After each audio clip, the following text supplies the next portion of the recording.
Hello everyone and welcome to another 3GP video. Now we have the honor to interview some developer but not from Argentina. His name is Eric. Hello Eric, how are you? Oh, I'm very fine this evening, and how are you? Thank you so very much for including me and inviting me on here. And yes, to your audience, I am from the United States. Please don't judge me too harshly, okay? No, we won't because we love your products. We are a big fan of the USA gaming industry. That's why we are here. Okay, Eric, you are a game developer, right? Yes, sir. Yes. I started, if you want to know my background, I started work for Atari. Atari. That was my first, Atari back in 1989. Do you remember the Atari Lynx? Yes. It came out about this, yes. If you look online, you will be able to find the footage for the Batman Returns. It was like the video game that came out for at the same time that the second Batman movie came out. But if you look at it now, the graphics are just so shocking, and the animation is just so bad. For the younger audience that's watching this video, the Atari Lynx, it was a pretty old console from Atari. Atari was a really big brand, a serious brand. It had the successful Atari 2600, the 2600, the 2600. The next generation was the 5200. And that came out with their revised Pac-Man and Defender and all those great titles from the old days. That's right. Atari Lynx unfortunately did not succeed because it came out at the exact same time as the Nintendo Game Boy, and the Atari Lynx was full color, stereo sound, but the battery was garbage, and it did not come with Tetris. Everybody wanted to play Tetris in the 80s. Nintendo took over the industry. Nintendo was all over the place. It was cheaper, and it was smaller. This was before the lithium batteries. This was the alkaline, the AA batteries, and they were Hanger. That portable console was Hanger batteries. Okay, so right now you are developing this game. Which engine and which software are you using to that end? If I had to do it all over again, I would do it with the Unreal Engine because the graphics capabilities of that engine are just so superior and so in line with our desire to make an aesthetic game, an aesthetically, visually pleasing game. Unity is great for people who know a little bit about game design, and they can download it for free. Yes. They have a asset store, and you can download thousands of free assets. And I'm just saying, don't be an asset flipper. Don't go on there. I mean, I wasn't like, oh, this gives me an excuse. I can go on there and just download everything and remake it into whatever I want, because that never works. But here's the thing is Unity has a way, is that it's so big and it has so many elements, is that you can find a place inside of there that is where you feel interested. You can find your point of interest where you would like to work within the Unity engine, and when you do, you can slowly branch outward because you discover, oh, this is related to that, right. And I found Unity so much more of a easy learning curve than the Unreal Engine, and because of the huge amounts of assets that were available. There are far more assets available for Unity than there are for Unreal. I don't know, I was able to download these assets and not so much use them as I was able to learn from them. Now, in addition to that, we're using, Photoshop, right. Audacity. Our 3D animators are using, I think, either Maya and Blender, of course, because it's free. Right. And I think we're using Fmod for internal audio, Sector for streaming content, and just so many things. I could give you a list. And this development is mobile focused, or you are also thinking in the PC industry, the console side of gaming? We are initially developing for the PC and the Macintosh because, well, those are the platforms we know best.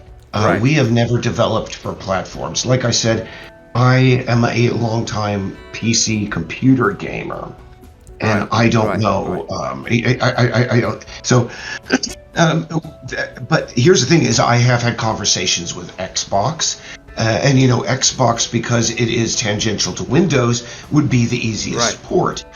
But also there's, you know, PlayStation. I mean, I constantly get asked, is this going to be for mobile? Is it going to be for the Switch? I really don't know. It's all up to how much money we get. Right now, the development of the game is in a pre-alpha state or in an alpha state? Pre-alpha. It's in pre-alpha, yes. Right. So for the audience on the other side of the channel, you know, in development we have different stages of the masterpiece. We usually start in pre-production, then pre-alpha, alpha, pre-beta, beta, and when everything's okay to print, like they did back then, it's gold, and you can release it to the public and ship it. So if you feel comfortable and you see that the game sells okay in PC, you will have no problem into port it to consoles and into mobile gaming. If it's responsive and it's okay with the joystick or the touch screen, you can see this game on another platforms. Oh yes, I would really like to. I mean, at a certain point, I could see this actually working on a cell phone. In your studio, how many people are currently working? Five. Five people. But right. 5 people, but we have worked with a total of over 40 people worldwide. We worked with musicians and voiceover artists in Venezuela. Right.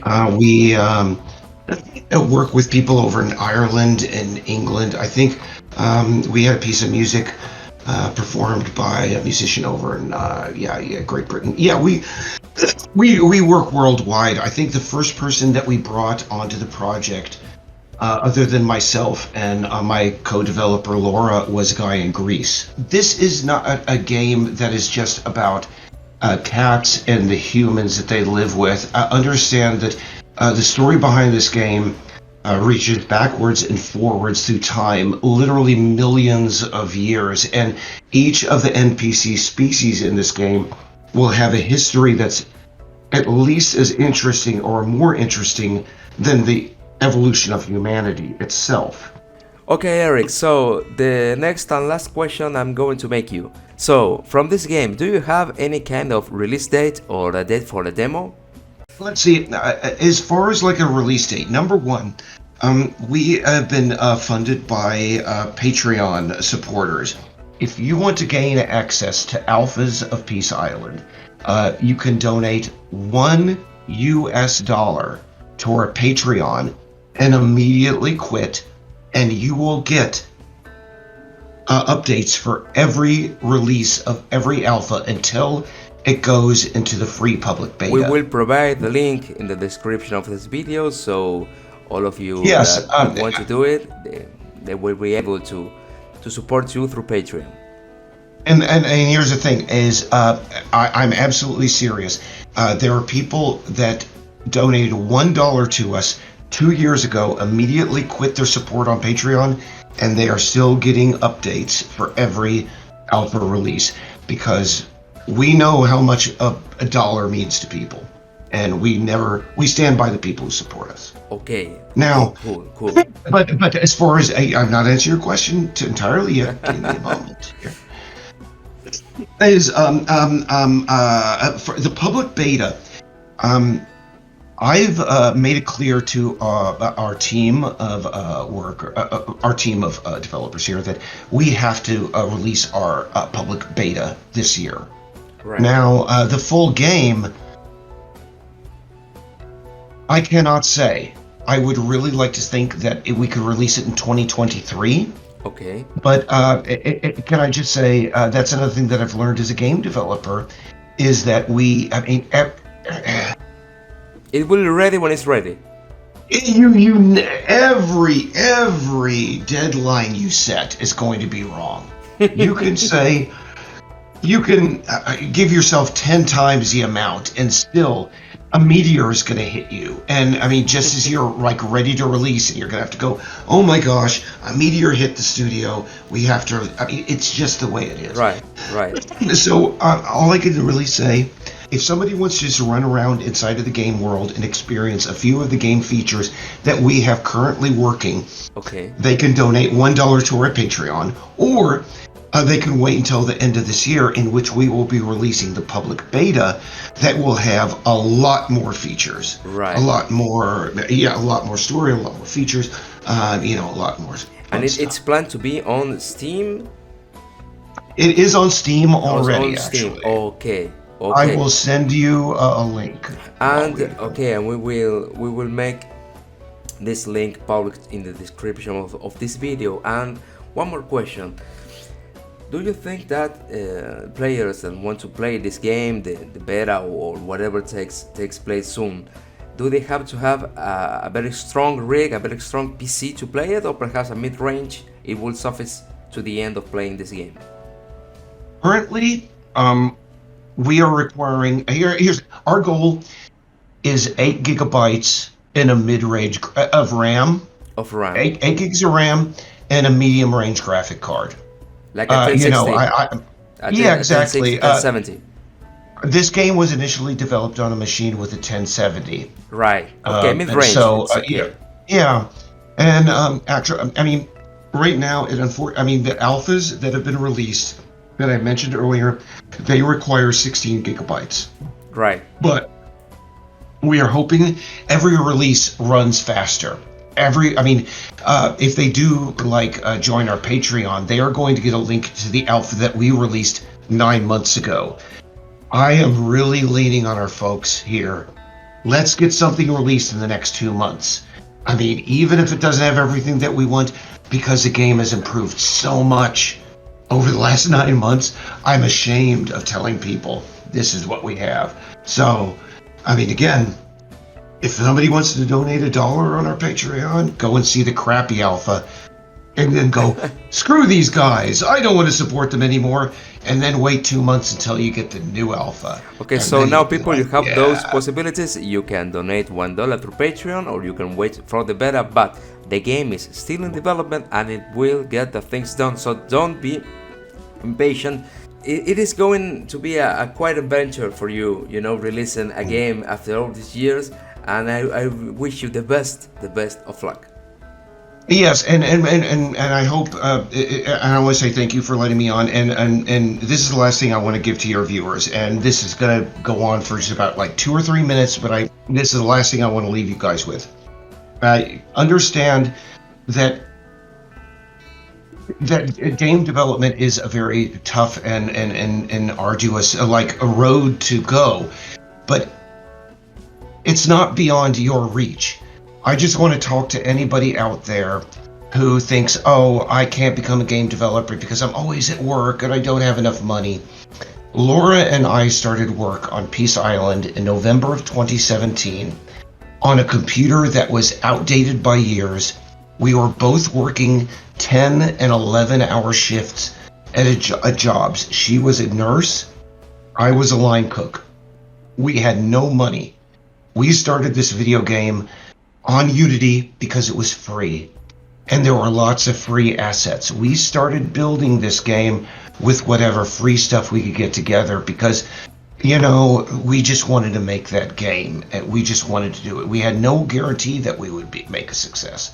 Well, I mean, video games like this take millions of dollars, but you know what? Every day, if I had 1 hour after an 11-hour shift, flipping burgers and sweating my butt off, I would go home and do that. And the thing is that's what it takes. And give yourself time. We worked on this for 9 months by ourselves on whatever money we could grab out of our couch, pocket change.